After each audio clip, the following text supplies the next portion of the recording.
ইবনে কাসির রহমতুল্লাহ আলাই শেখ আবু সুলাইমান আদ-দারানি থেকে বর্ণনা করেন। শেখ আবু সুলাইমান আদ-দারানি রহমতুল্লাহ আলাই অনেক বড় আলেমে দিন। তিনি বলেন, ইন্নী লাআখরুজু মিন মানজিলি ফামা ইয়াকউ বসরি আলা শাইই ইল্লা রাআইতু লিল্লাহি আলাইয়া ফীহি নি'মা। শেখ আবু সুলাইমান আদ-দারানি বলেন, যখনই আমি ঘর থেকে বের হওয়ার পর আমার চোখ যেই জিনিসের উপর পড়ে ওই জিনিসের মধ্যেই চিন্তা ভাবনা করে আমি আমার আল্লাহর নেয়ামত খুঁজে পেয়ে যাই।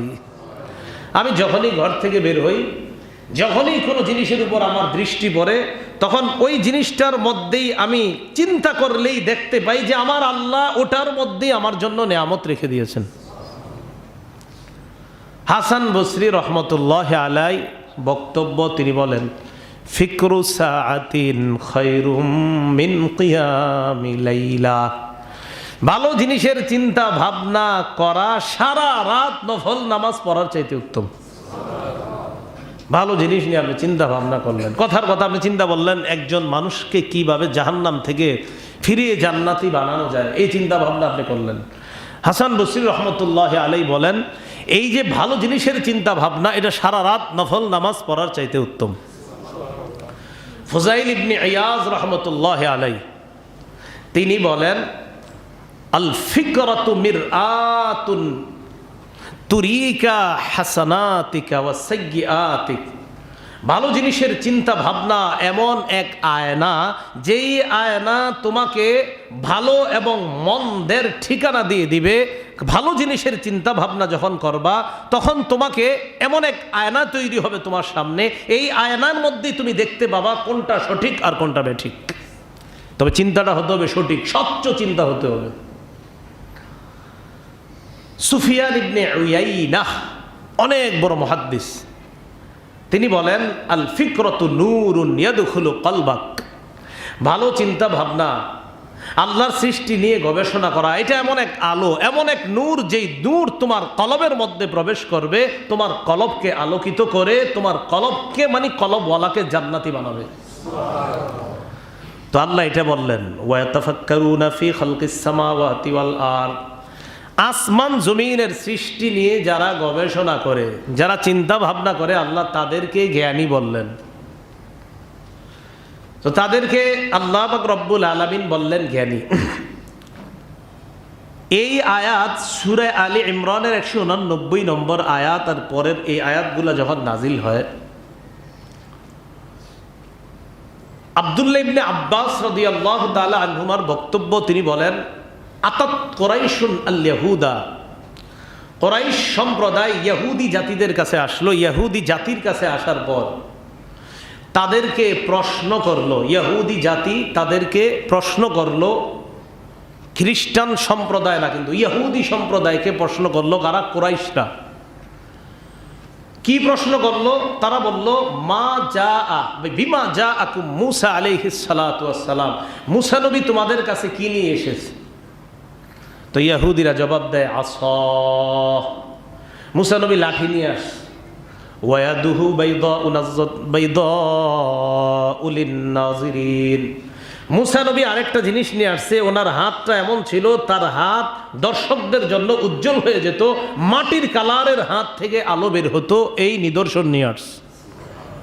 এটা ইহুদিদেরকে কুরাইশরা প্রশ্ন করলো, তারা জবাব দিল। এই জবাব দেওয়ার পর কুরাইশরা খ্রিস্টানদের কাছে গেল। যাওয়ার পর তাদেরকে প্রশ্ন করলো, কাইফা কানা ঈসা আলাইহিস সালাতু ওয়াস সালাম। আচ্ছা, ঈসা নবী কেমন ছিল আমাদেরকে একটু বলো তো। তো খ্রিস্টানরা জবাব দিল, কানা ইউবরিউল আকমাহা ওয়াল আবরাসা ওয়া ইউহিল মাউতা বিইজনিল্লাহ। ঈসা নবী জন্মান্ধ, চোখের মধ্যে আল্লাহর নামে হাত দিতেন, কুষ্ঠরোগীর শরীরে আল্লাহর নামে হাত রাখতেন। ঈসা আলাইহিস সালাতু ওয়াস সালাম মৃতদেরকে আল্লাহর নামে জীবিত হতে বলতেন। এগুলো বলার সাথে সাথে জন্মান্ধকে আল্লাহ ভালো করে দিতেন, কুষ্ঠরোগীকে আল্লাহ ভালো করে দিতেন, আর মৃত ব্যক্তিকে আল্লাহ জিন্দা করে দিতেন। এটা খ্রিস্টানরা জবাব দিল। এবার তারা মুহাম্মদ সাল্লাল্লাহু আলাইহি সাল্লামের কাছে আসছে। আসার পর নবীজি সাল্লাল্লাহু আলাইহি সাল্লামকে বলল, উদউল্লাহ লানা, তুমি আল্লাহর কাছে আমাদের জন্য দোয়া করো। কয় কি দোয়া? ইয়াজআল লানা সফা যাহাবা, আল্লাহরে বলো আল্লাহ যেন সাফা পাহাড়কে স্বর্ণে রূপান্তরিত করে দেয়। হ্যাঁ, সাফা পাহাড়কে স্বর্ণে রূপান্তরিত করে দেয়, এটা আল্লাহকে বলো।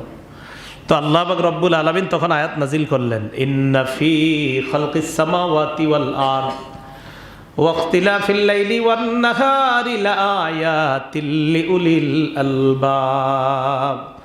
আল্লাহ বললেন, নবী আপনি তাদেরকে জানিয়ে দেন, আমি আল্লাহর পরিচয় নিয়েই তো তারা ঝামেলা আছে, তাদেরকে বলেন আমি আল্লাহর সৃষ্টি নিয়ে চিন্তা করতে বলেন, আসমান জমিন নিয়ে চিন্তা করতে বলেন, রাতের পরে দিন আসে, দিনের পর রাত আসে, এগুলো নিয়ে চিন্তা করতে বলেন। চিন্তা করলে আমি আল্লাহর পরিচয় পেয়ে যাবে।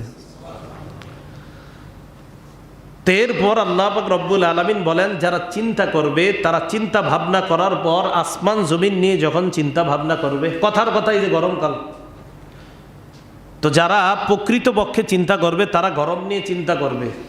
চিন্তা করে তারা চিন্তা করবে, আচ্ছা এত গরম, এটা সহ্য করাই এত কষ্টকর হয়, আচ্ছা গরম কে দিল? আচ্ছা আল্লাহ দিয়েছেন।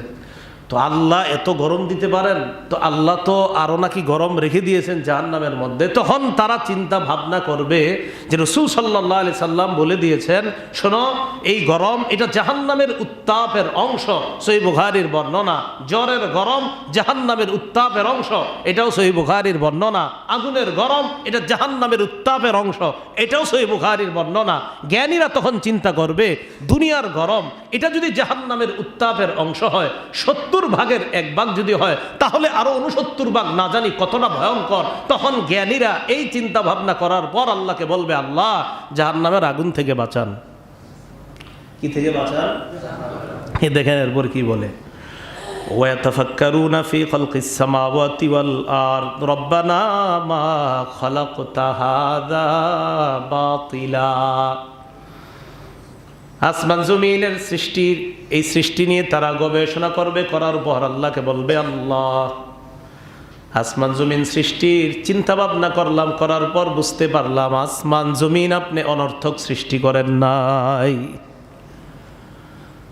গরম নিয়ে আমরা চিন্তা ভাবনা করলাম, করার পর একদল মানুষ আমরা গরম থেকে বাঁচতে চাই, আবার কৃষকরা কয় না গরম দরকার। হ্যাঁ, আমরা কই আল্লাহ এত গরম সহ্য হয় না, কৃষকরা আল্লাহ বৃষ্টি দিও না।